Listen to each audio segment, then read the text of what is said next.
Bueno, vamos a darle inicio a este foro el día de hoy. Primero que nada vamos a explicar un poco qué es lo que vamos a estar haciendo y por qué vamos a estar discutiendo los resultados del Latinobarómetro. Posteriormente voy a hacer una presentación de las y los ponentes que nos acompañan el día de hoy y posteriormente voy a dar una introducción a todas las personas que nos van a estar acompañando. Bueno, pues ¿por qué es importante hablar del Latinobarómetro? Porque es un ejercicio que desde hace muchos años se lleva realizando en América Latina, 25 para ser exactos, y lo que hace es medir un poco el sentimiento de la gente respecto de temas como la democracia, las libertades civiles, el sentimiento de seguridad, cómo se sienten en su país, cómo se sienten con sus vecinos, ¿no? Un poco engloba muchos aspectos de la vida democrática y lo que hace es estar revisando constantemente hacia dónde nos vamos moviendo. Un poco este año se observa un desgaste con la democracia en países con una democracia relativamente joven, por ejemplo, como México, y en cambio se ven algunos rayos de esperanza en otros países que a pesar de no estar muy contentos con la forma en la que se vive la democracia en su país, prefieren la democracia versus cualquier otro tipo de gobierno. Entonces, con este contexto en mente, pues la verdad es que quiero agradecerles a nombre del Laboratorio Electoral de Estrategia a todas las personas que nos acompañan hoy escuchando el evento y a quienes nos van a acompañar como ponentes. Primero voy a presentar a Sandra Borda, profesora asociada del Departamento de Ciencia Política de la Universidad de los Andes, quien además cuenta con amplia experiencia en el área de relaciones internacionales. Fernando Duora, que es analista político analista y consultor político y tiene una amplia experiencia en temas legislativos y elecciones. Por otra parte está con nosotros María José Ursúa, estudiante del doctorado en Princeton, donde se especializa en relaciones internacionales y política comparada con un enfoque regional en América Latina. Por último, nos va a acompañar Alejandro Tulio, quien es director del Instituto de Ciencias Jurídicas de la Universidad Nacional de San Martín y tiene una amplia experiencia también en Derecho y en Administración Electoral. Y un poco con este gran panorama de personas y de perfiles multidisciplinarios que nos van a acompañar hoy, quiero darle la palabra a Sandra Borda para que hablemos un poco sobre pues qué pasa en Colombia, cómo observamos este apoyo a la democracia, que en Colombia bajó 11 puntos entre 2018 y 2020, y qué considera Sandra que pudo haber generado este resultado. Hola, muy buenas noches. Yo estoy escuchando un poco entrecortado, entonces me quería asegurar que ustedes me estén escuchando bien a mí, Daniela. Todo perfecto. Perfecto, va, gracias. No, digamos, empezaría por decir que es un escenario, es un escenario en efecto muy paradójico, ¿no? Porque creo que hay dos momentos grandes de profundización de la democracia en Colombia en el pasado reciente. Uno es obviamente la formulación pues de la Constitución de 1991, que en su momento fue concebida como una de las constituciones más progresistas y más garantistas de la región, y dos, pues el proceso de paz, que además de ser un proceso que buscaba finalizar el conflicto armado, particularmente entre el grupo guerrillero más grande de Colombia, que son las FARC, y el Estado colombiano, adicionalmente hizo un esfuerzo enorme justamente por tratar de erradicar las causas del conflicto armado que fueron entendidas en su momento principalmente como la exclusión política, y por eso digamos que en el acuerdo hay muchos apartes que intentan inclusive empujar aún más el intento democratizador de la Constitución del 91 y abrir todavía más espacios de participación y profundizar la democracia. Paradójicamente hay toda una parte sobre la protesta social y las garantías que hay que brindarle a las formas de participación política directa obviamente teniendo en cuenta que las formas de participación representativa pues están allí también disponibles y también se han profundizado. Entonces, después de esas transformaciones institucionales tan grandes, pues por lo menos desde el punto de vista formal se imaginaría uno que la reacción de la gente sería pues justamente percibir ese intento democratizador como lo que es y recobrar un poquito la fe en la democracia y las instituciones de la democracia y resulta que ese no ha sido pues el lugar en el que estamos, en el que se ha venido gestando en los últimos años en Colombia. Al contrario, creo que en una muy buena parte de la pandemia y creo que la virtud del estudio y de la encuesta reside justamente en que alcanza a medir un poco la actitud política que se desarrolla a partir de la pandemia en las políticas de confinamiento en América Latina. En el caso particular de Colombia, inicialmente el manejo de la pandemia trajo muchísima desesperanza. La gente se estaba esperando que las instituciones estatales respondieran mucho más rápido y de mejor forma, particularmente a las necesidades socioeconómicas que se estaban generando por cuenta del confinamiento y eso definitivamente no sucedió. Pero además de eso y más estructuralmente, no, y voy a terminar con esta idea para no alargarme demasiado y que podamos tener una discusión dinámica. Además de eso, creo que hay un problema que desde mi punto de vista Roberto Gargarella ha definido en una forma muy elocuente y es que en muchos países en América Latina las constituciones, eh, como el caso de la Constitución del 91, lograron un efecto enorme en términos de garantizar las libertades individuales, enorme en términos de garantizar los derechos de las minorías, derechos y libertades se convirtieron en la prioridad. Eso obviamente activó la participación de la sociedad civil, la convirtió en una sociedad civil mucho más vibrante y mucho más activa y, sin embargo, simultáneamente el aparato del Estado y la forma de la clase política de acceder al aparato del Estado quedó intacta, quedó tal cual la habíamos conocido antes. Entonces, hay una sociedad mucho más empoderada, mucho más organizada, con muchas más demandas y más deseos de participación, y hay una clase política y hay un Estado y unas instituciones, el aparato en sí mismo, siguen estancados en un escenario que por fuera de ellos ha cambiado muchísimo. Entonces, creo que esa es la tensión en la que estamos y lo que uno se encuentra es en las protestas sociales, particularmente en Colombia, es la repetición constante justamente de que la gente siente que las instituciones estatales y la clase política están totalmente de espaldas a sus necesidades, que como digo, en la pandemia se hicieron más acuciantes, pero creo que esa falta de credibilidad y de confianza en las instituciones del Estado era algo que venía gestándose desde antes por cuenta de la tensión que yo creo que Gargarella señala bastante bien para el caso de Colombia y para el caso de otros países latinoamericanos. Pues muchísimas gracias, Sandra. La verdad es que yo también estoy de acuerdo en que como que se juntaron una serie de cosas que llevaron a justamente este desencanto y que ya venían previo a la pandemia, ¿no? Y pues muy seguramente la pandemia lo que hizo fue acusar estos problemas. Bueno, siguiente persona que va a hablar, a quien quiero pues darle el uso de la voz, es Fernando Duorak. Fernando, México, como vemos en los resultados del Latinobarómetro, presenta un aumento de 5 puntos en este 2020 respecto a 2018. Incluso todo esto a pesar de como las denuncias que se piensan que de como de control eh, por parte del Ejecutivo. ¿A qué debemos cómo podemos interpretar más bien este origen de este 5 puntos de aumento? Bueno, pues antes que nada, un saludo, gracias por la invitación. Y en mi opinión, lo que estamos observando es un desastre en cámara lenta de un proyecto modernizador y un proyecto democratizador.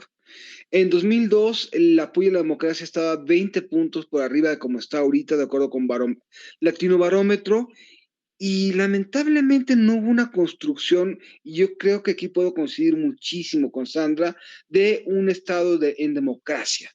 ¿A qué me refiero? Hubo reglas electorales que desde luego eran más eficientes para generar certeza en el voto, para generar incertidumbre en los resultados, pero certeza en los procesos, pero nunca se hicieron para garantizar la democracia o para generar rendición de cuentas.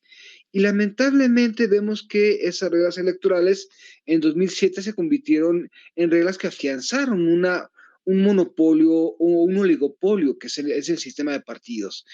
Y aquí este término empresarial puede explicar muchísimo lo que estamos viviendo. Es decir, hay reglas elevadas de entrada a un mercado, las elecciones, reglas muy bajas de competencia, el sistema de comunicación social, digo, de comunicación política no permite el contraste, por ejemplo, y eso hace que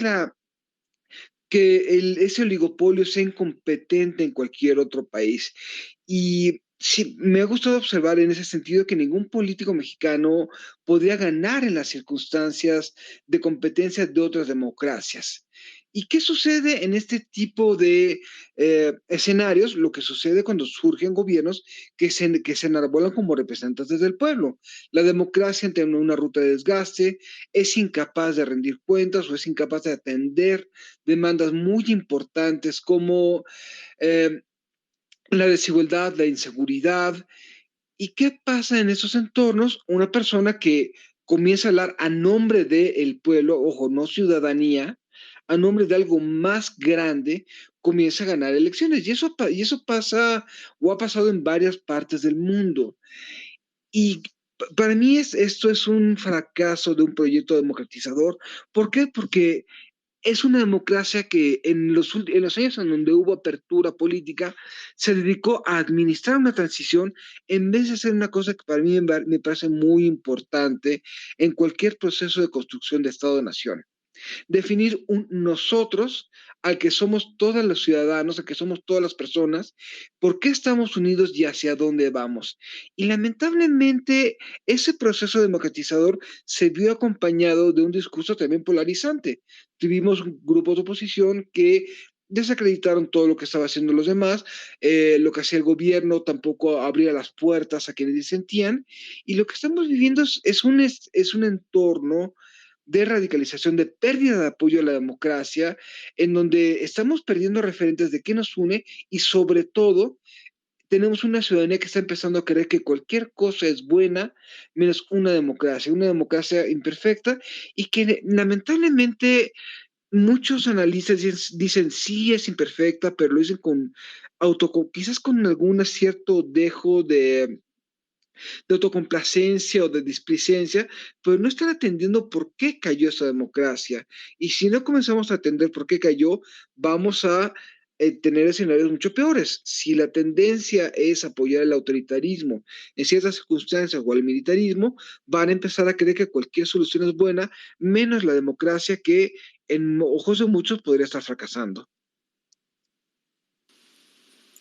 Muchas gracias, Fernando. Bueno, pues creo que evidentemente se vio muchísima polarización en el último año, y claro que se ha visto un apoyo muy grande en México hacia las Fuerzas Armadas. Tal vez eso tenga que ver con este reforzamiento del discurso militar por parte del presidente, y como esta aparente necesidad de usar al ejército para más cosas, entonces sí puede prender las alarmas en algunos sectores. Bueno, Alejandro está teniendo problemas para acompañarnos, y en lo que lo solucionamos voy a saltarme su participación y voy a dársela a María José Ursúa, que en términos generales, María José, ¿qué fenómeno alcanzas tú a observar con estos resultados del Latinobarómetro y como con todas estas reflexiones hechas por las personas que hablaron antes de ti? Hola Daniela, hola a todas y todos, muchas gracias por acompañarnos y gracias a Estrategia Electoral por la invitación y bueno, un honor compartir panel con tan destacados panelistas. Bueno, a mí me pidieron dar la perspectiva regional, así que voy a hablar sobre todo de las tendencias generales. En términos regionales, vemos que el nivel de apoyo a la democracia, de acuerdo con la última encuesta del Latinobarómetro y las previas, porque esta encuesta se empezó a hacer en 1995, vemos que el nivel de apoyo a la democracia ha ido disminuyendo a partir de 2010, que fue el año en el cual alcanzó su máximo nivel de apoyo regional en el siglo XXI, con un apoyo del 63%. Y de acuerdo con la última encuesta que se realizó en 2020, el apoyo a la democracia en la región era del 49%. Un detalle que, bueno, creo vale la pena señalar es que la encuesta define como apoyo a la democracia el que la gente manifieste que consideran que la democracia es preferible a cualquier otra forma de gobierno. El porcentaje más alto de apoyo a la democracia en general, o sea, desde que se realiza la encuesta desde el 95, se registró en el 97 y en el 98 con 65% de apoyo, muy similar al dato del 63% del 2010. Bueno, otro dato que creo es importante notar es que hasta ahora el apoyo a la democracia no ha disminuido a raíz de la pandemia. La encuesta se realizó a finales del 2020 y en la ronda anterior, que fue en el 2018, se registró un 48% de apoyo regional a la democracia y en 2020 un 49% de apoyo. Así es que yo los tomaría como equivalentes, ¿no?, dentro del margen de error. Si tuviera que hacer yo una lectura regional y por lo tanto algo simplista de esta caída gradual en el nivel de apoyo de la democracia desde 2010, diría que probablemente se relaciona con el fin de la época de bonanza económica que existió en la región hasta 2012-2013 por el auge de los precios de las materias primas y también por el desencanto de buena parte de la ciudadanía después de que la marea rosa o los gobiernos de izquierda de la región, que gobernaron a 3/4 partes de los ciudadanos del Cono Sur en el primer decenio del siglo XXI, no lograron estar a la altura de las expectativas, sí reduciendo la pobreza, pero no realmente la desigualdad y viéndose envueltos en escándalos de corrupción y otras crisis políticas. Y bueno, a ello le ha sucedido una ola de gobiernos más conservadores que tampoco han sabido hacer frente a los problemas estructurales de la región y la creciente falta de representatividad y efectividad de las instituciones gubernamentales que mencionaba la doctora Borda. Quisiera también señalar que aunque el dato del 49% de apoyo a la democracia no está como para celebrarse, a la luz de otros datos publicados en esta encuesta de Latinobarómetro, creo que hasta es un poco esperanzador, y me explico.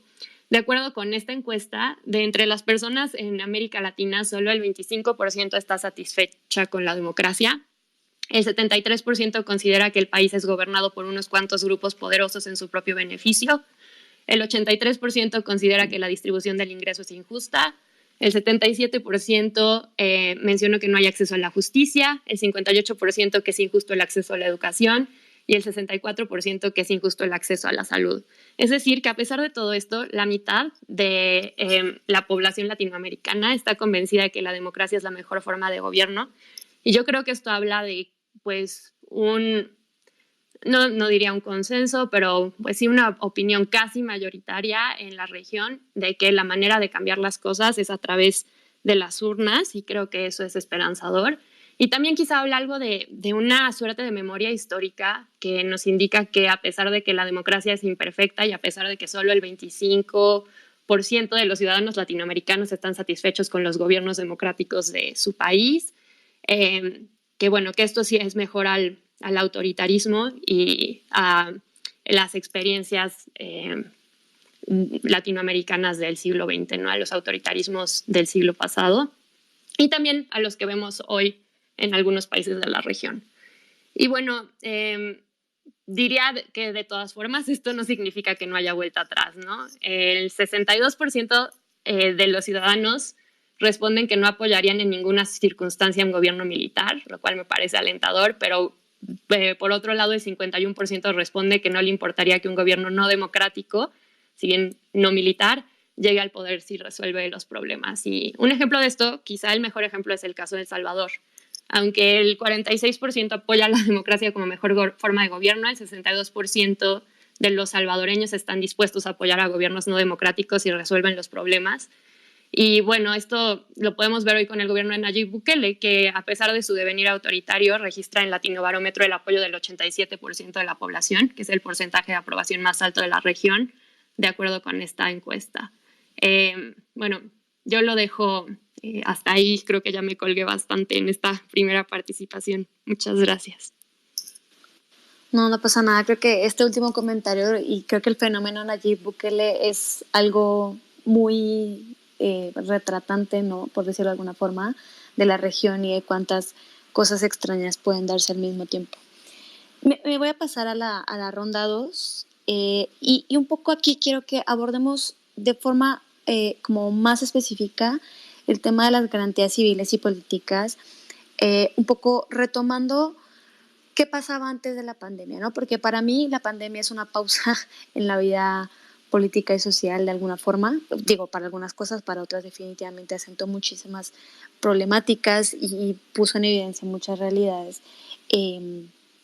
Pero, por ejemplo, en la mayoría de los países de América Latina, antes de la pandemia, se estaban presentando una serie de movimientos sociales que estaban exigiendo, pues, no sé, mejor representación, una atención a los problemas sociales, económicos, políticos, ¿no? Por ejemplo, fue todo este boom del Me Too y de las denuncias por buscar que el feminismo, digamos, tomara un poco la agenda en algunos países como Chile, como México, incluso en Colombia, a pesar de ser un país tan conservador, también hubo un poco de esto.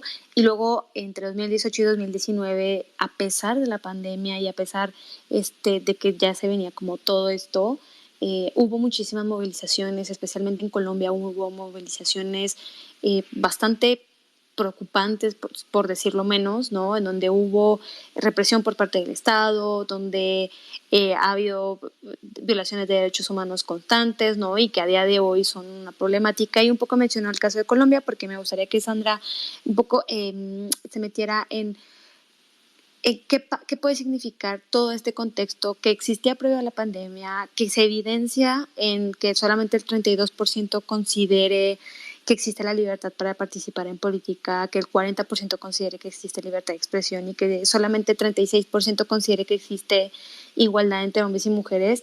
¿Cómo pone esto al país de cara a unas elecciones que se van a celebrar el siguiente año?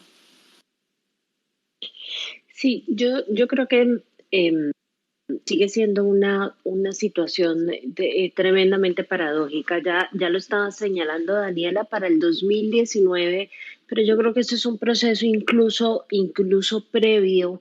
Digamos, la actual administración del presidente Duque es una administración que empieza su gobierno con una movilización estudiantil. O sea, Duque lo reciben, digamos, los estudiantes al inicio de su gobierno directamente con unas demandas grandes y con un nivel de movilización enorme, y de ahí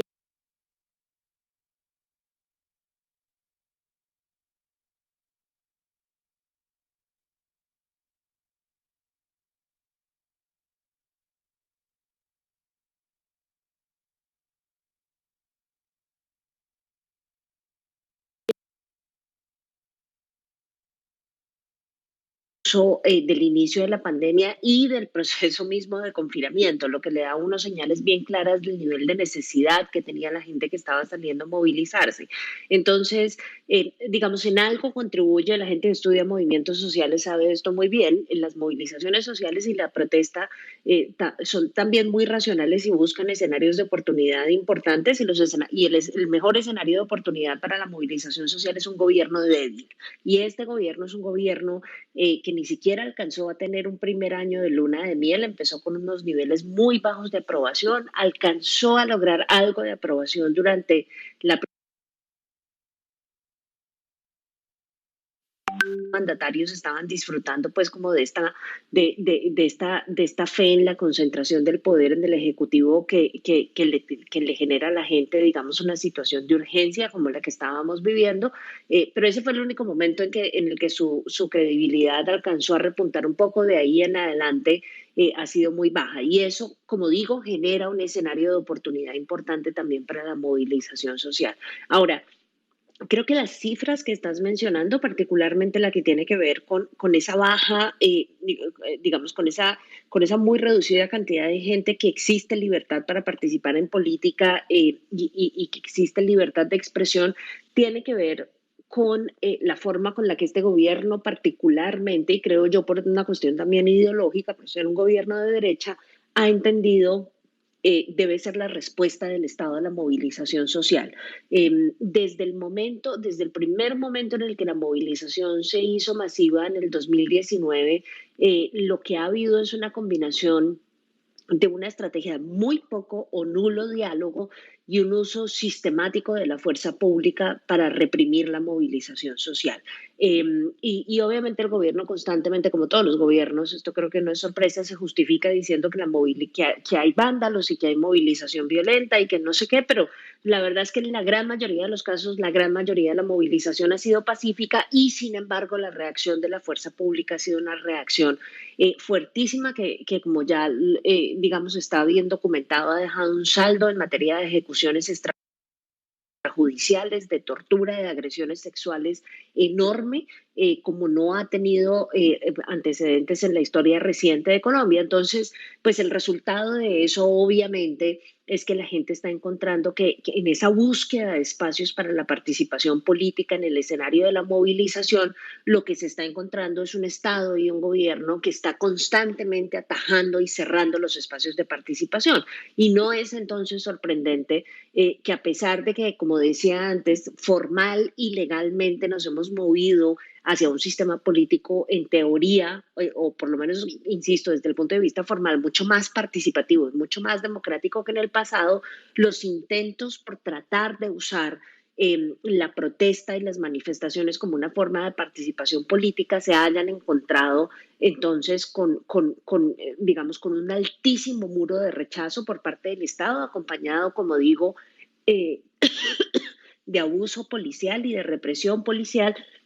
Y eso, por supuesto, genera, digamos, esta percepción general que tiene la gente de que espacios para hacer política distintos a los tradicionales, a los representativos, a los de los partidos políticos realmente no existen y no están garantizados en este momento. A mí me llama poderosamente, y creo que el vector de análisis allí es distinto, me llama poderosamente la atención sobre el tema de la igualdad. Que solamente el 36% considere que existe igualdad entre hombres y mujeres. Creo que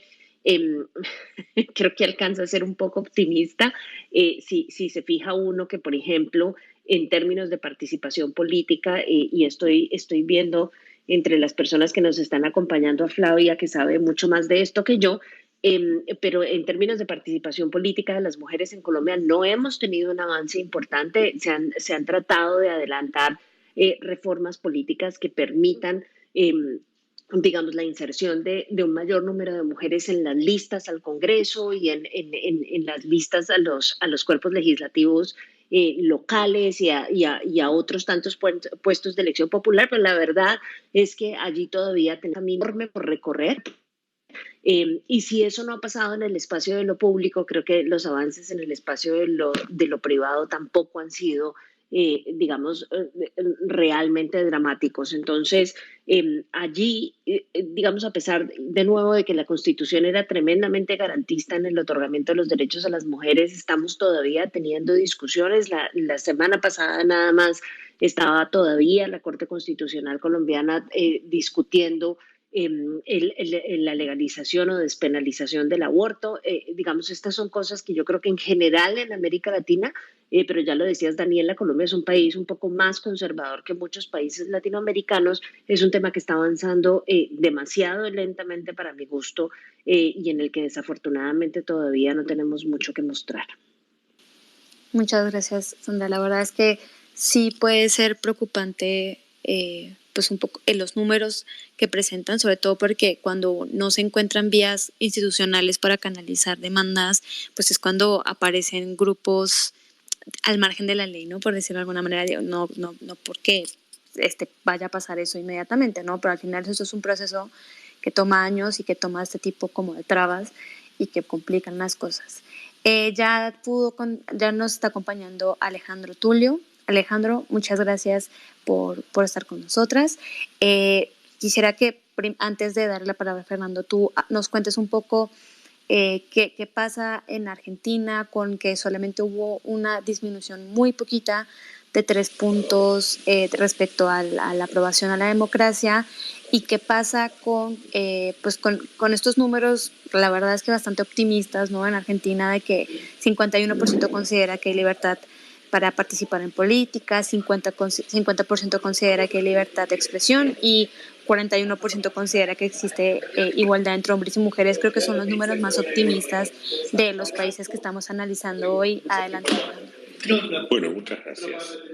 En primer lugar, quiero excusarme de no haber participado desde el principio, pero quiero entrar de lleno en materia y es conversar sobre estos números. En primer lugar, creo que la pandemia en todos nuestros países, pero especialmente en mi país, hasta este año, hasta que comenzó la posibilidad de la vacunación, o sea, mientras fue hecha la medición esta,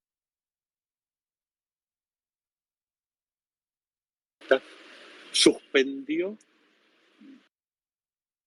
muchas valoraciones.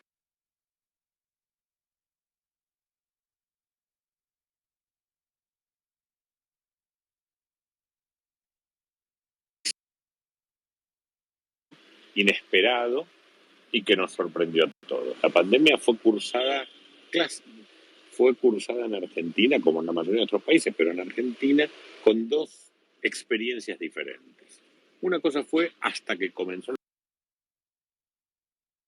la posibilidad de las vacunaciones o las expectativas de la vacunación a partir de diciembre del 2020, y otra cuando se vio algunas políticas arbitrarias por parte del gobierno, insuficiencias, demoras, problemas de distribución de la vacunación, y eso ha generado una imagen muy negativa que, entre otras cosas, determinó el golpe electoral de las elecciones de septiembre. Pero en el 2020, la población, en gran parte del año, hay que ver exactamente cuándo se hace la medición, tuvo una opinión benevolente, una imagen positiva de la acción gubernamental, porque consideraba que las instituciones públicas hacían lo posible por tratar de orientarnos, de acompañarnos, de guiar el proceso de cursar la pandemia de la manera menos dañina posible. Ese margen positivo de expectativas durante el 2020 se convirtió automáticamente en su reverso en el 2021, porque tales expectativas, al verse frustradas en el 2021, se convierten en números que lo veremos el año que viene, pero que seguramente van a ser mucho más negativos. En Argentina, al menos, la caída leve de la expectativa con la democracia, la satisfacción con la democracia, se tiene que entender como parte de un waiver con las instituciones, porque en toda la primera etapa hubo una opinión mayoritariamente positiva. Por otro lado, no puedo dejar de señalar que, a mi juicio, hay una nota técnica que diferencia a Argentina del resto de los países. El análisis de todo el informe se hayan hecho con líneas telefónicas fijas que subrepresenta partes importantes de la población y sobrerepresenta a partes que son demográficamente más marginales.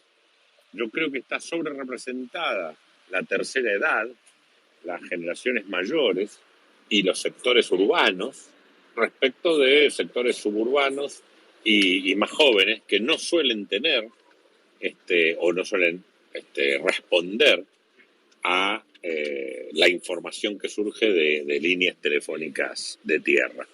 Y la mayoría de los encuestadores todavía usan líneas fijas, y eso es lo que determina muchas veces los errores estadísticos de todas las encuestas electorales en Argentina, o de casi todas. Me parece que eso se evidencia no en las preguntas que estamos viendo, que hoy estamos estudiando, pero sí en algunas otras respuestas que me llaman mucho la atención.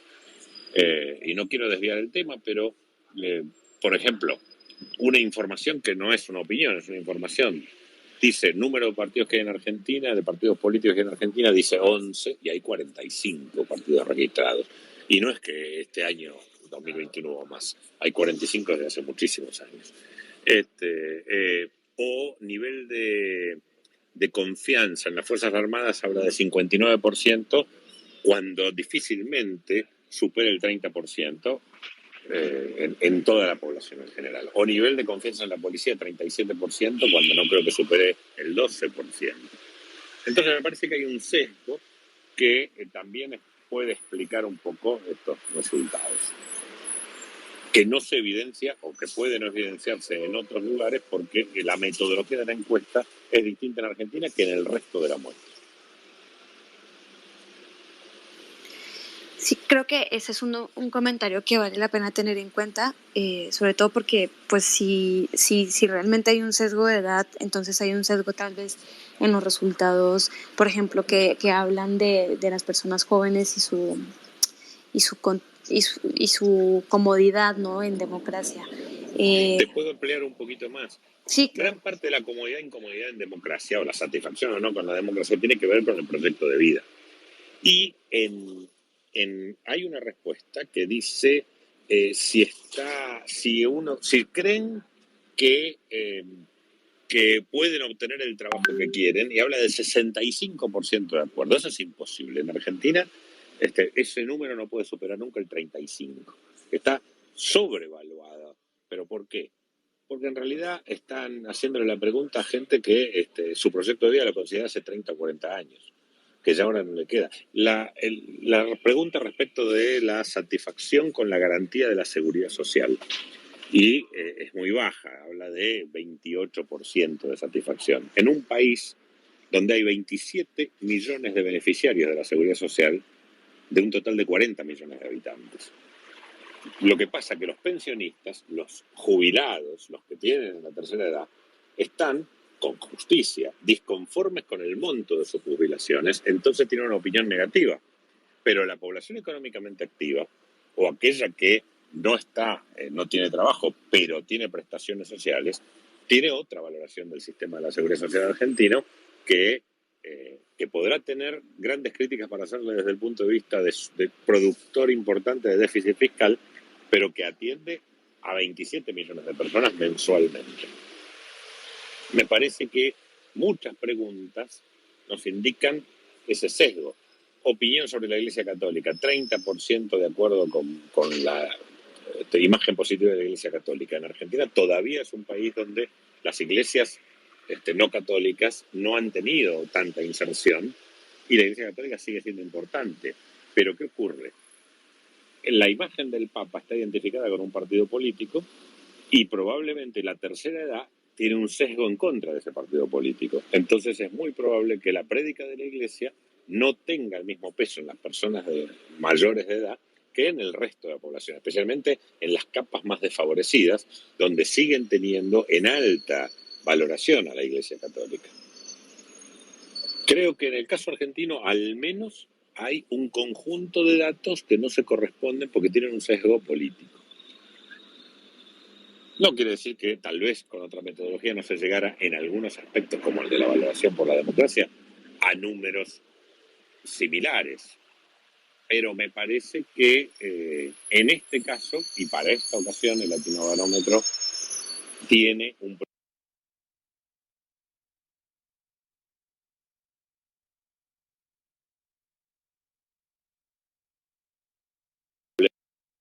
Pensábamos distinto. Bueno, claro, a lo mejor no es claro para todo el mundo, pero cuando no se leen las fichas técnicas a veces se omiten estas cosas.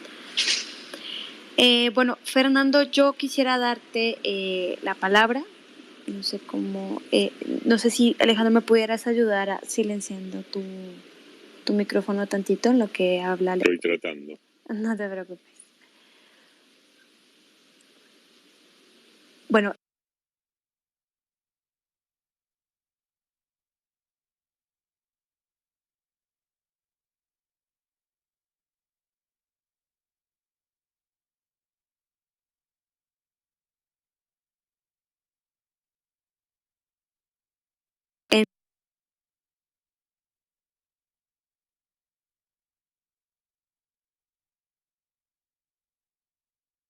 que existe igualdad entre hombres y mujeres, ¿no? ¿Qué implicaciones?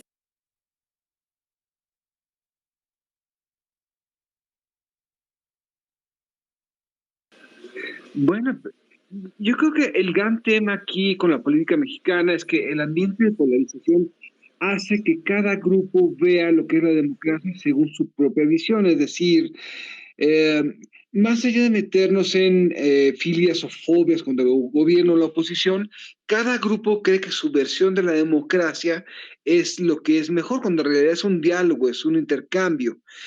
Y en ese sentido, tampoco vemos mucha capacidad, mucho contenido en esa noción de democracia más allá de un apego o no hacia lo que cada grupo cree. Por ejemplo, en el tema de la igualdad de hombres y mujeres, la propia lucha por la igualdad sustantiva de las mujeres, creo que es la única gran movilización que hemos visto en México en los últimos 2, 3 años.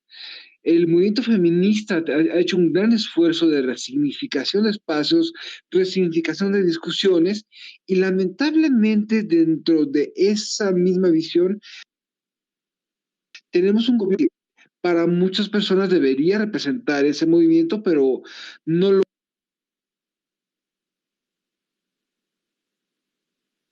hace. Tenemos una politización también muy fuerte dentro de que se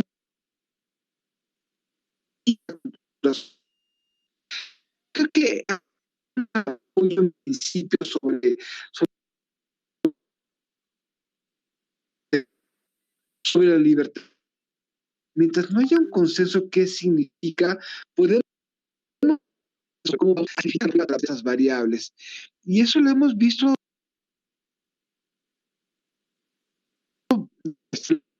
también como la sobre la revocación de mandato, debería ser un ejercicio excepcional para retirar a un gobernante que no cumpla con sus promesas, que en Estados Unidos exista solamente para funcionarios locales y estatales quizás, pero tenemos a un gobierno federal que está movilizando a sus propios militantes para que participen en la revocación del presidente y demostrar que el presidente sí es plural. Creo que ese apoyo, aunque sea nominal sobre lo que son los principios, lo único que está mostrando es un disenso enorme sobre significados y sobre contenidos.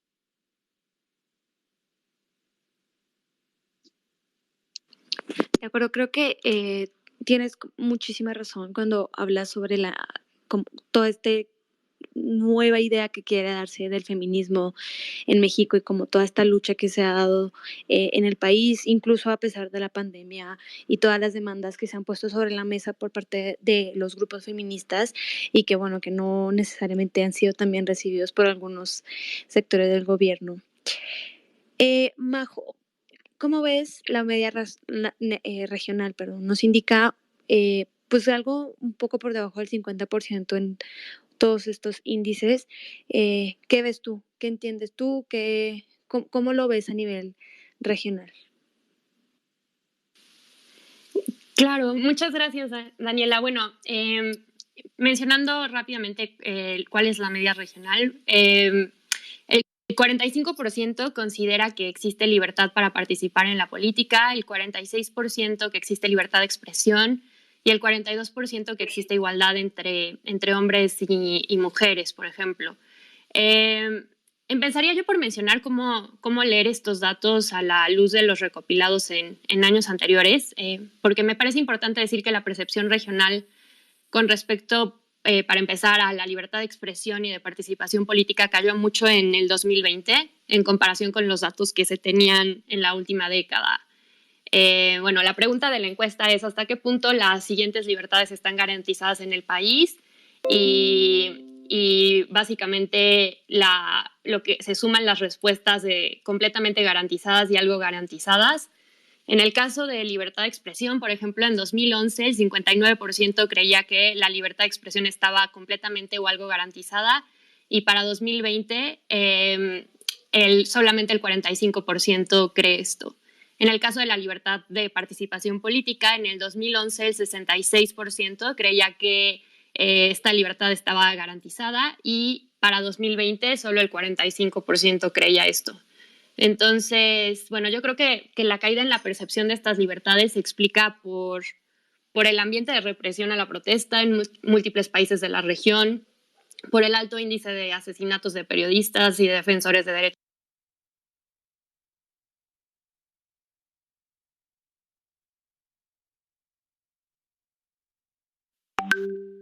humanos y y bueno, el país con una menor percepción de libertad de participación política es Colombia, con 32%.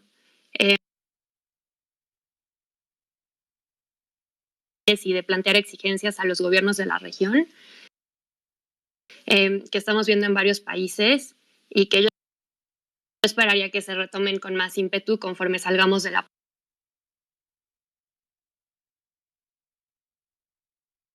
pues ante el descontento y el ánimo de salir a las calles versus pues la falta de garantías de la libertad de expresión y la libertad de participación política, yo creo que vamos a seguir viendo profundas tensiones entre gobiernos y ciudadanía, muchas veces derivando en episodios violentos, en un uso excesivo de la fuerza pública. Si estas, sobre todo, bueno, si estas demandas no encuentran cauce en las urnas y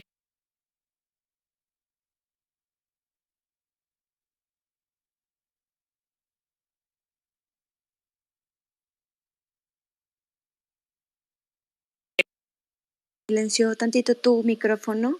Ay. Decías del uso de la fuerza. Ya. Ay, no sé qué pasó, una disculpa.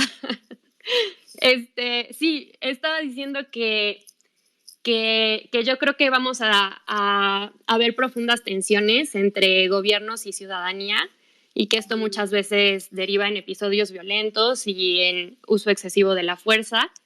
Y bueno, estas tensiones solo se van a ver exacerbadas si las demandas sociales no encuentran cauce en las urnas y directamente con los gobiernos en turno, ¿no? Como se hablaba ya para el caso colombiano. Y creo, bueno, claramente esto es malo para las personas, es malo para los gobiernos y es malo para el estado de la democracia en general. Y bueno, termino diciendo que en el caso de la igualdad entre hombres y mujeres, el promedio regional, la percepción de igualdad venía en aumento desde 2009, alcanzando su máximo en 2011, cuando el 58% de las personas encuestadas dijeron que hay igualdad entre hombres y mujeres. Se registró un 54% de respuestas en este sentido en 2015 y se cayó al 42% en 2020. La verdad que a mí me parece un dato optimista, a pesar de esta caída importante. Pero bueno, más allá de si este dato es optimista o no, me quiero concentrar en que hubo en el marco de 5 años una caída de 12 puntos porcentuales en la percepción de igualdad entre hombres y mujeres. Y decir que desafortunadamente no existe el dato para 2018, pero yo creería que esta precipitada caída se explica en parte porque la pandemia exacerbó de manera muy importante las desigualdades de género. Hay un informe interesante que publicó la CEPAL en febrero de este año sobre la autonomía económica de las mujeres tras la pandemia. Se los recomiendo. Y bueno, según este documento, el 57% de las mujeres en América Latina se encuentran ocupadas en sectores en los que hubo un mayor efecto negativo en términos del empleo e ingresos por causa de la pandemia, como por ejemplo el sector del turismo, que se vio altamente afectado y que es un sector altamente feminizado. Y bueno, también, por ejemplo, las mujeres son quienes más salieron del mercado laboral para ocuparse de lleno en labores de cuidados ante el cierre de guarderías y escuelas. Yo creo que un reto enorme para la región conforme salimos de la pandemia, que es una tendencia que espero se sostenga, será subsanar estas desigualdades que se vieron aumentadas por la pandemia, además de todo el camino que ya quedaba por recorrer desde antes de la misma. Sí. Por ahora ahí lo dejo. Gracias, Dani. Muchas gracias. Majo, sí, definitivamente la pandemia nos va a dejar algunas lecciones y un poco pues con esta idea en la cabeza, me gustaría que ya empezáramos con las reflexiones finales y tomáramos algún par de preguntas del público posteriormente, pero le voy a dar la palabra a Sandra, que tiene una hora más en donde está y bueno, ya está haciendo horas extra con nosotros aquí acompañándonos. Y un poco, Sandra, nada más para que nos comente, pues, ¿qué lecciones nos deja este Latinobarómetro? ¿Qué llamados de atención? ¿Qué esperanza nos deja, especialmente no en el caso de Colombia? Pues yo diría que, digamos, esa ya suena un poco trillado, pues, pero esa desconexión constante entre la gente y las instituciones propias de la democracia representativa, creo que están pasando dos cosas con esa ruptura. Una de ellas, en el caso particular de la gente, es que la sociedad civil y las organizaciones de la sociedad civil están descubriendo y usando masivamente espacios de participación directa, y que están encontrando allí, digamos, formas de influir, formas de presionar que parecen mucho más efectivas que la participación a través de las instancias representativas. Y entonces yo creo que hay una pregunta conceptual gruesa que hay que hacerse, y es si uno simplemente, digamos, es como un menú de opciones y escoge, si no le gusta la democracia representativa, la democracia directa y ya está, o si las formas de participación en la democracia directa necesaria e inevitablemente para que se produzca estabilidad, pero también se produzca cambio y transformación social, se tienen que dar de una forma u otra vinculadas a la propia democracia representativa, ¿no? Esa pregunta se la está haciendo mucha gente en Colombia. Todo el mundo dice, bueno, ¿cómo lograr que lo que lleva a la gente a salir a las calles a protestar también la empuje a las urnas a votar? Eh, como si la única forma de producir cambio fuera la de trasladar las demandas y las reivindicaciones sociales que se llevan a la calle en votos, ¿no? Yo, al contrario, me temo que digamos que el espacio de la participación política directa a través de la protesta y a través de la manifestación es un espacio que se tiene que cuidar en sí mismo. Entonces, creo que esa es una discusión que en el caso nuestro, por cuenta del conflicto armado, durante mucho tiempo pospusimos como el ejercicio de la protesta y de la manifestación directamente, y hoy estamos estrenándonos mucho en eso y estamos, digamos, haciendo muchas reflexiones iniciales sobre cómo lidiar con la protesta y cómo articularla, retroalimentarla y encontrarle lugar en el resto de instituciones y en el resto de espacios democráticos. Nosotros tenemos elecciones el año entrante.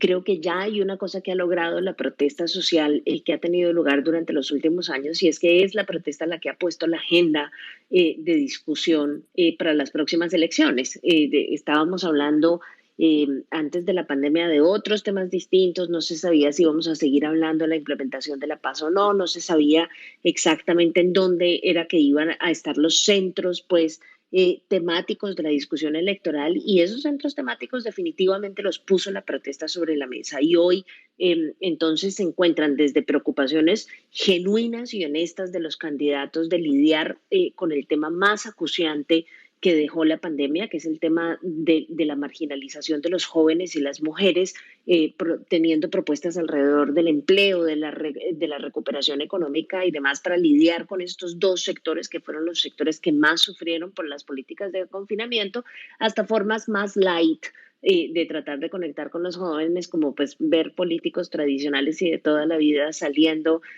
a hacer política en escenarios, usando tenis y camiseta y demás, tratando de conectar con los jóvenes, así sea solamente desde el punto de vista estético. Pero lo cierto es que tienen absolutamente claro que el tema son los jóvenes y el tema son las mujeres, y eso no hubiese sucedido sin, um, digamos, sin la protesta social. Entonces, creo que estamos en un momento de transición, yo creo que bastante importante.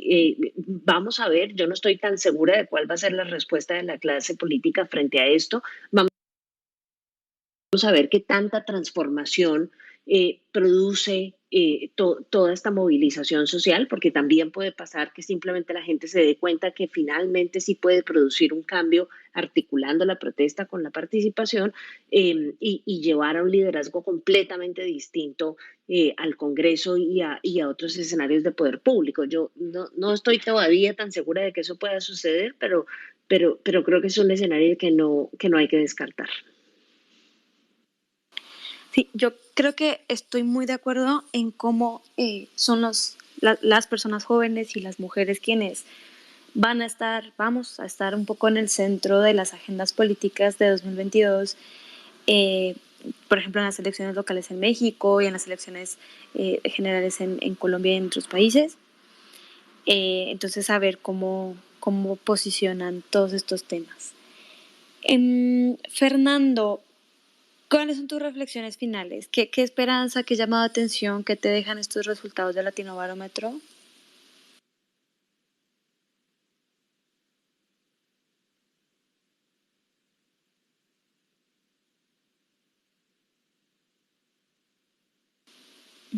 Fernando.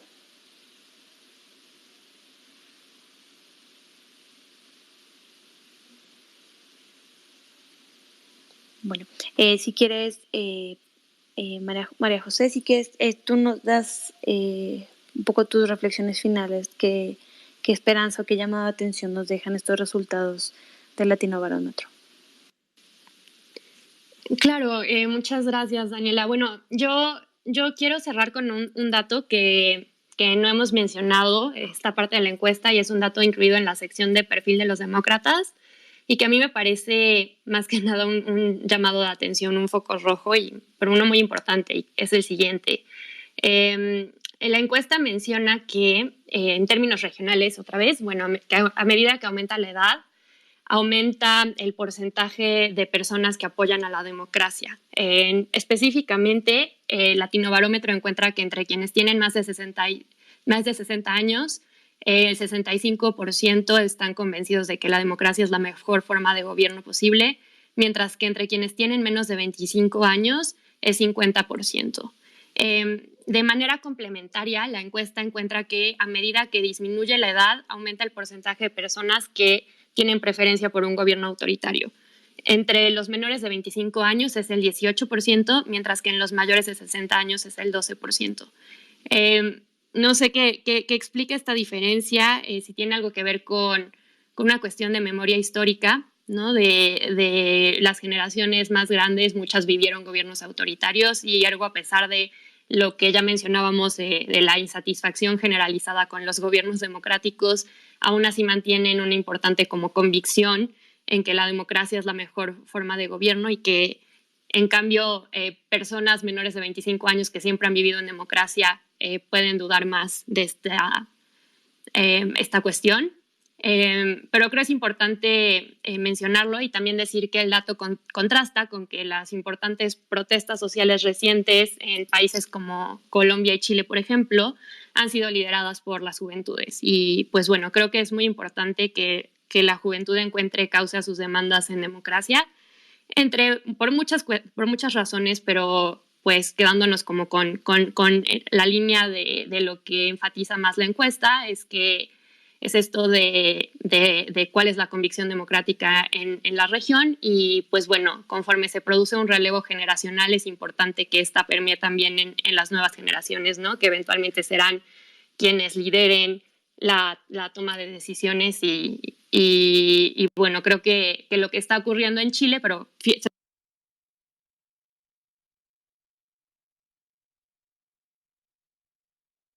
cerrando con una nota un poco más optimista, creo que lo que está ocurriendo en Chile, como toda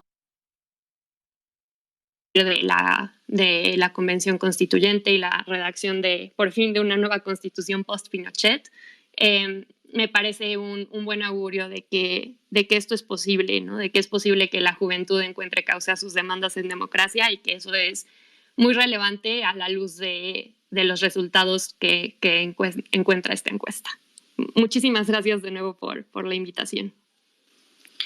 Gracias, María José. Fernando, si quieres lo intentamos de nuevo, pero antes creo que sí vale la pena tomar el punto de la constituyente en Chile. Definitivamente es un rayo de esperanza para todas estas personas que no consideran que exista forma de repensar el Estado ni la democracia en la que viven. Adelante, Fernando, ¿cuáles son tus reflexiones? Bueno, yo en realidad no soy muy optimista en el corto plazo. Las encuestas del Latinobarómetro estaban midiendo un desastre que se veía venir en México. ¿Por qué? Porque cuando la democracia no sabe resolver cuestiones centrales, comienza a caer hacia sus formas un hartazgo contra la democracia tradicional. Y por desgracia no estoy viendo ahorita mucho movimiento. Lo único que estamos viendo por parte de la oposición es reaccionar, hacer un frente de todos unidos contra Morena sin haber un referente, sin haber un contenido de mensajes y sin siquiera haber algo que tiene que ser esencial en este tipo de circunstancias, autocrítica. La mayor parte de los grandes esfuerzos que hay para resignificar el espacio público, la democracia, los están ignorando los partidos. Por ejemplo, volviendo al feminismo, me llamó mucho la atención en las elecciones pasadas en Guerrero cuando fue la rebelión contra Félix Salgado Macedonio, que los partidos estaban preocupados en reaccionar contra una persona, pero ninguno habló seriamente sobre incorporar demandas feministas en sus agendas. Siguen creyendo los partidos que estamos en 2006 y que las respuestas o estrategias de 2006 funcionan en 2021. Yo creo que más bien mi optimismo es en el agotamiento de las estructuras partidistas que estamos viendo y quizás en un futuro la forma en la que puedan empezar a impulsar una rotación generacional, pero eh, lo que estamos viendo es que hay movimiento hacia abajo, hay movimiento entre jóvenes, es lo que está mostrando el Latino Barómetro y pues lamentablemente ver qué tanto vamos a ver, eh, no, qué tanto vamos a ver ese insumo de la juventud en las ideas o si los partidos van a querer precisamente mantener sus propias estructuras, sus propios mandos, mientras sigan conservando un 3-5% de votación que les permita sobrevivir. Muchas gracias, Fernando. Pues esperemos que se repiensen un poco estas estructuras y estas propuestas, porque por ejemplo, los partidos políticos a nivel región tienen 13% solamente de confianza de la ciudadanía, ¿no? Y eso pues pone en entredicho un poco cómo va a funcionar la democracia, porque pues necesita los partidos, pero se reinventan o fallecen. Tenemos tiempo, yo creo. No sé si María José y Fernando puedan y quieran tomar algunas preguntas del público. Sandra no se tuvo que ir porque pues estaba una hora más y la verdad es que nos acompañó más por amor al arte porque pues ya era un poco más tarde donde estaba y Alejandro está teniendo problemas de conexión. Pero si tienen preguntas o quieren hacer algún comentario para María José, para Fernando o en general para reflexionar sobre los resultados del Latino Barómetro, adelante. Me parece que John solicitó la palabra, así que se le va a dar y para que limitemos las participaciones a 2 minutos, por favor.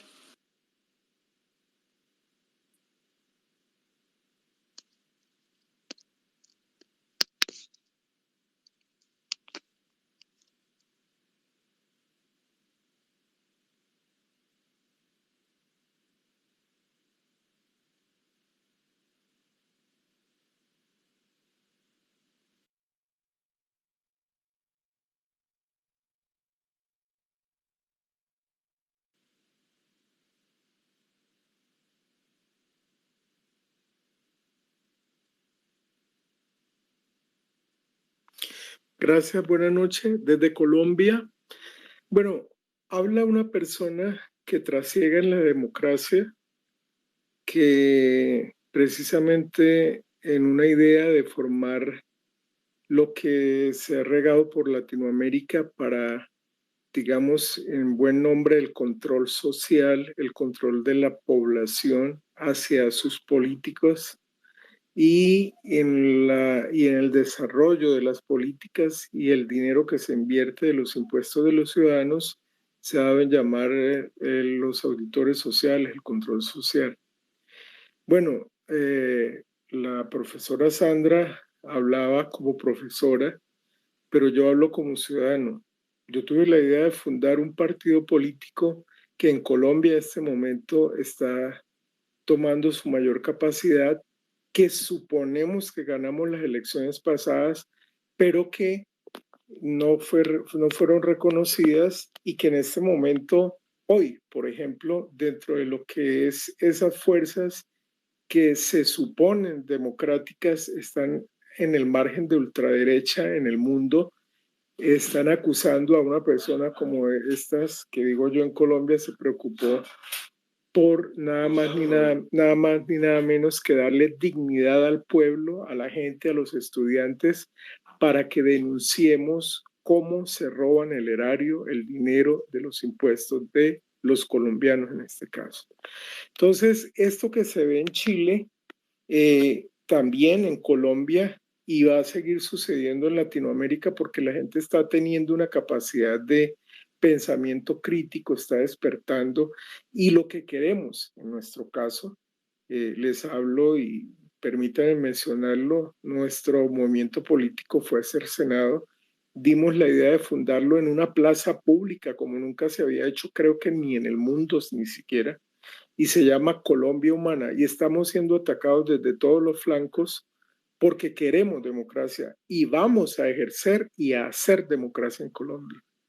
Entonces, aquí, a este movimiento que hoy es un partido con todas las luchas judiciales que tuvimos que darnos, es un movimiento que está llamando a la gente, más de 10 millones de personas tuvieron que salir por cuidar de sus vidas al exilio voluntario u obligado violentamente, y esas son las verdades que no se dicen. A mí me gusta que estos spaces se utilicen para hablar, como se dice vulgarmente en Colombia, a calzón quitado, es decir, a pura piel. Y entonces en ese orden de ideas yo coloco puntos de vista como que en Colombia lo que ha sucedido durante 200 años, no solamente en el gobierno del actual presidente, que repito,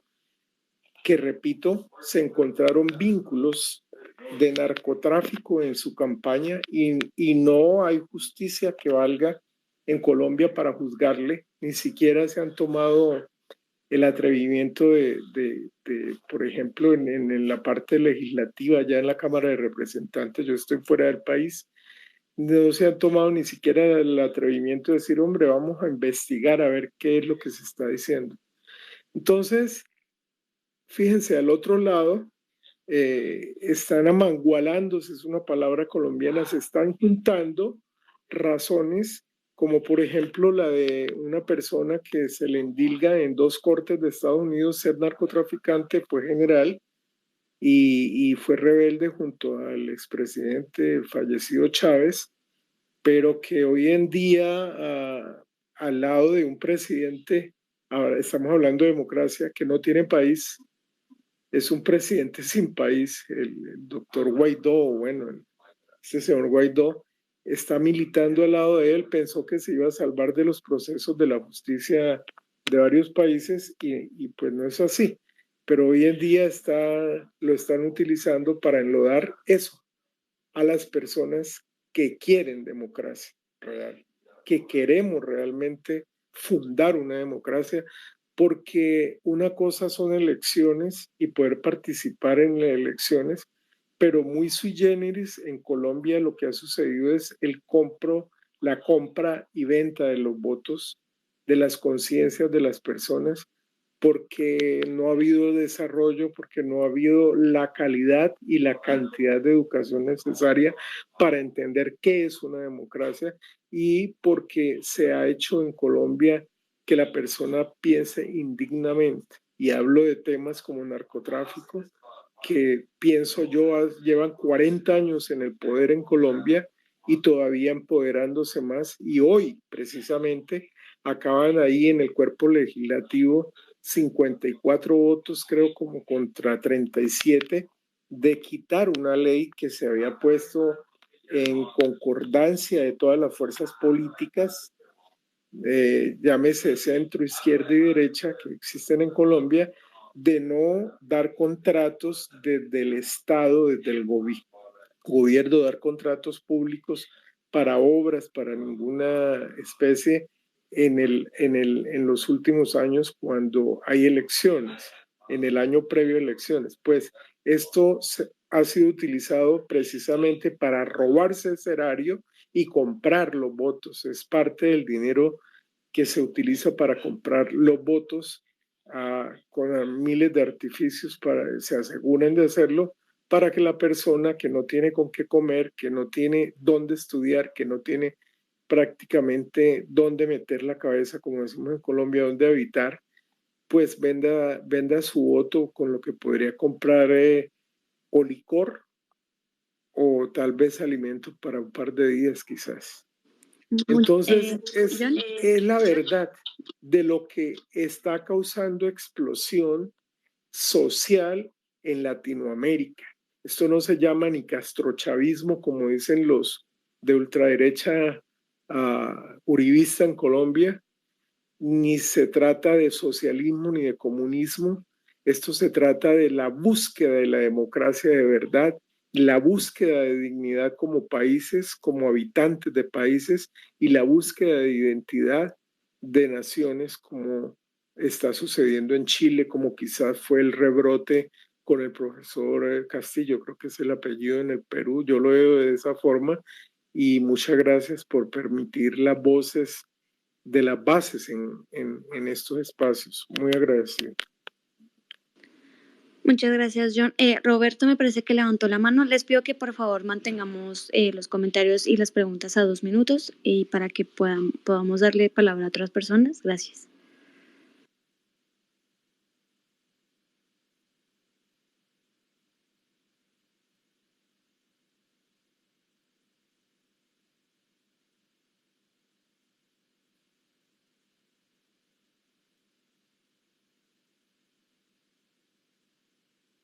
Adelante, Roberto. Hola, ¿cómo están? Perdón, es que estoy acabando de cenar. Bueno, hola a todos, buenas noches, felicidades por el espacio. Muy interesante, he estado escuchando ya casi más de media hora y me enganché con lo que están compartiendo. Y me enganché sobre todo en la parte de lo que acaba de mencionar, creo que María, sobre esa diferencia generacional en qué tanto creemos en la democracia y cómo las nuevas generaciones están perdiendo esa credibilidad en la democracia. Y bueno, yo no soy experto en democracia, definitivamente no, pero sí sé un poco sobre el pensamiento sistémico de cómo vemos y entendemos los problemas sociales.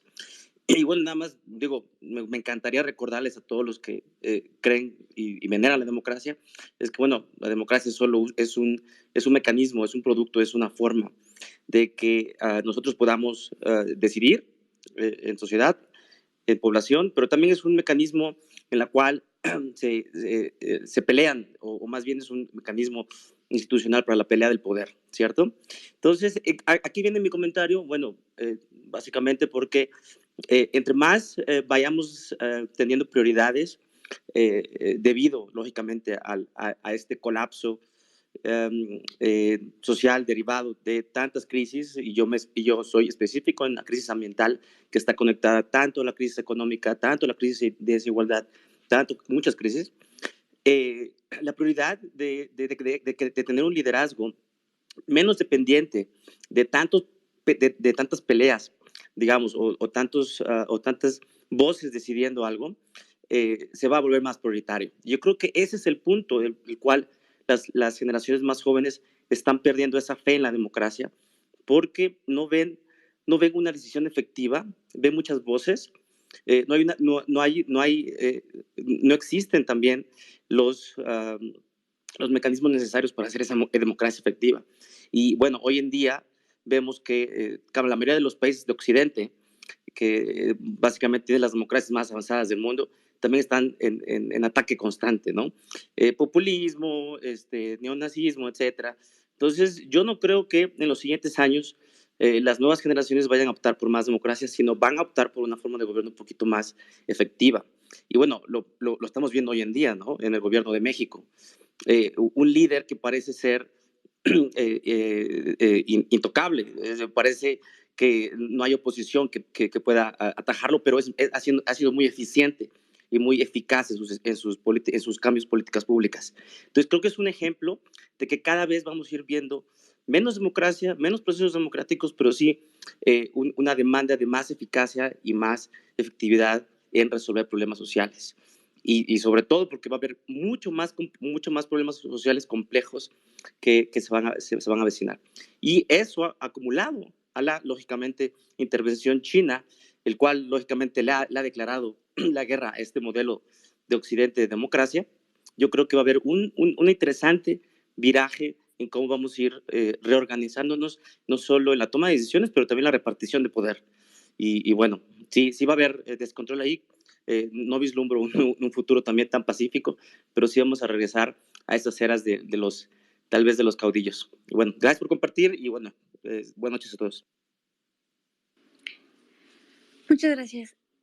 María José, me parece que tenías un comentario. No sé si Fernando quieran decir algo y ya para que nos despidamos de nuestras y nuestros oyentes.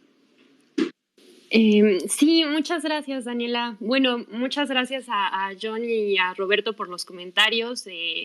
John, bueno, lamento la represión a tu partido político y tu movimiento Colombia Humana. Y bueno, en el caso de Roberto, bueno, me parece muy interesante esto de tu expertise en la crisis ambiental y cómo se conecta a todas las demás crisis. Y bueno, entiendo este punto de vista de que la ciudadanía se pueden ir inclinando a liderazgos menos dependientes de una diversidad de voces y lo que mencionabas al final de las eras de los caudillos. Yo espero que no sea así. Creo que la construcción de la democracia necesariamente tiene que realizarse a partir de la diversidad de identidades, de la diversidad de ideas, y eso lo vuelve un ejercicio siempre muy complejo, pero creo que es la única forma de hacerlo. Y bueno, creo que ejercicios como este que realiza Latino Barómetro nos permite, son un buen termómetro de cuál es la situación en la región. Y si bien creo que es crítica, pues, y ya mencionamos varios datos acerca de cuál es el nivel de aprobación de la democracia, por ejemplo, de la insatisfacción con la democracia, de cómo la percepción es que las democracias hoy por hoy los gobiernos democráticos le sirven a los intereses de unos cuantos, y bueno, no es particularmente alentador, pero creo que hay bueno, hay esperanzas y que queda mucho por construir, y que por ejemplo, tenemos datos como que en realidad la mitad de la población no estaría de acuerdo, por ejemplo, no con tener un gobierno autoritario. Entonces creo que estos ejercicios nos permiten tomar el termómetro y tratar de evitar estos giros más autoritarios y más personalistas que mencionas.